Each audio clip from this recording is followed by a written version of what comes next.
Welcome to another deep dive session by Uncle Rahul, your one-stop destination for all pop culture and media needs. Oh, yeah. Today, we're going to be diving deep into a really captivating internet enigma, Okay. the mystery of Cicada 3301. This is a really, really fascinating one. It is. It's remarkable how this puzzle has kind of captivated us for so long. Yeah, You and know? it all started so subtly online. It Yeah. began on January 4th, 2012, Okay. with just a simple post on the 4chan message board, Wonderful. an anonymous user or entity calling itself 3301, Right.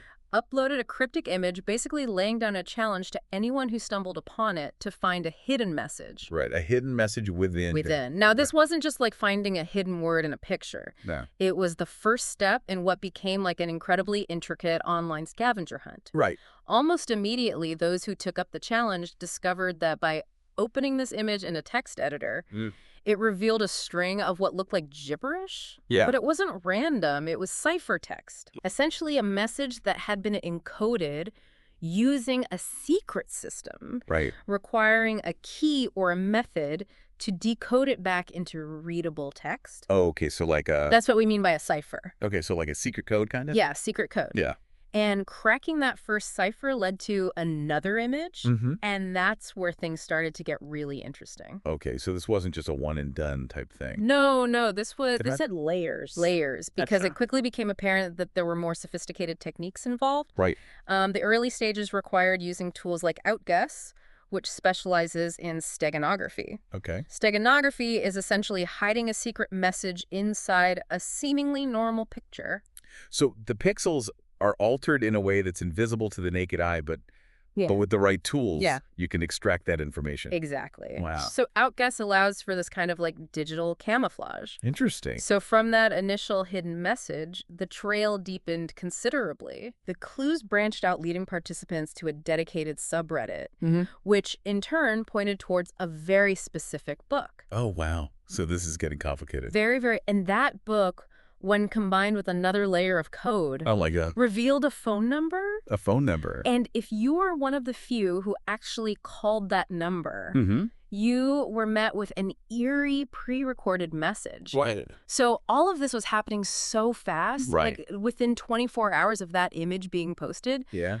That first cryptic image was being meticulously analyzed across countless online forums and communities. It really blew up, it sounds like. It did, and individuals from all over the world were Yeah. collaborating to try and unravel this digital puzzle box. It really captured the imagination of people. Yeah. Makes you wonder why, though, right? Yeah. Like, why would they go through all this trouble? Well, and it didn't just remain online for very long either. Oh, really? So here's where things took a really interesting turn. When a countdown on a cicada-themed website finally reached 0, Okay. instead of another online clue, it was a list of geographical coordinates. Not just a few, either. Okay. 14 different locations spread across 5 countries. Oh, my goodness. This was huge. Yeah. This moved the puzzle beyond just online sleuthing and introduced a significant element of real-world participation. Right, because now you have to actually travel to these locations. Yeah, people actually had to travel to these locations. What was the impact of this, like, shift? Well, it really amplified the mystery because at each of these geographically diverse spots, Mm-hmm. the dedicated puzzle solvers, they discovered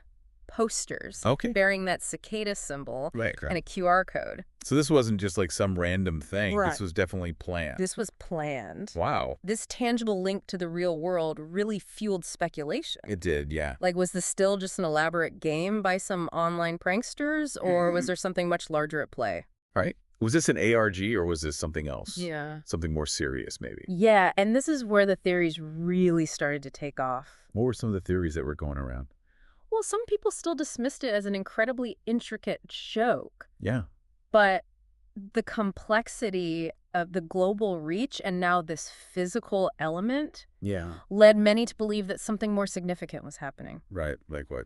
Well, that's when the whispers started to circulate about secret societies. Oh, wow. Or was it a recruitment drive by some kind of intelligence agency? That's what I was thinking, like CIA, MI6, something like that? Right. Oh, man. The level of cryptography, the use of steganography, Yeah. these physical clues, Mhm. it certainly lent weight to the idea that this was more than just a bit of online fun. It did, for sure. It almost makes you think about those hidden networks and the intricate planning you sometimes see in movies, doesn't it? It does, yeah. Like, almost like elements you might find in a movie like Empuraan. Empuraan, yeah. Where there's like layers upon layers of secrecy. Yeah. And hidden objectives driving the plot. Yeah, like that. So it's very interesting. It is, and then there was the element of exclusivity that emerged as the puzzles progressed. Oh, yeah. Tell me about that. So the puzzles eventually led to a website. Okay. But only a select few individuals who managed to solve the preceding challenges were granted access. Oh, so like they were weeding people out along the way. Yeah, weeding people out Wow. to this final private stage. Okay.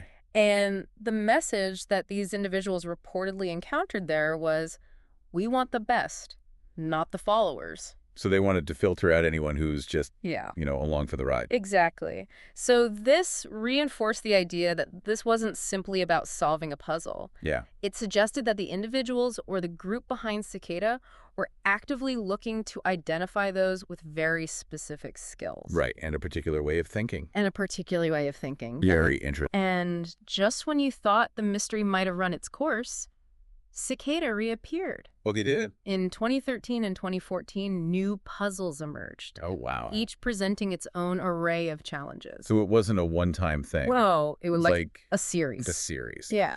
The 2014 puzzle in particular was noteworthy because of the introduction of the Liber Primus.